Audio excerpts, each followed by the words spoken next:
For the video guys, papakita ko lang kung paano pag-steam ng tubig alat. Ito andito ipapakita ko sa inyo. Ito yung pinaka-control niya, pinaka-control paano mag-steam ng tubig alat. Ayan, may chlorine diyan. Yan, nakapatong na ang chlorine diyan. Okay, at abangan niyo yan at yung iba pa at papakita ko ulit sa inyo. Ito naman ang pinaka-control niya, yung stop start at mga overrelay na control. Ayan, kung paano tatakbo ang mga koneksyon. Ayan, yan.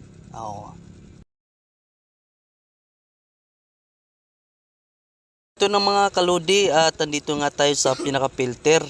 Ayan, hali kayo dito at titikman natin itong pinaka-filter na tubig alat kung ano ang mangyayari. Ayan, titikman natin ng ayan, matabang na.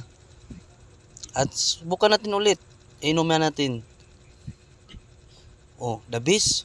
Para na normal na tubig. At maraming salamat at paki-follow na lang po sa Jojo Vlogs at maraming salamat.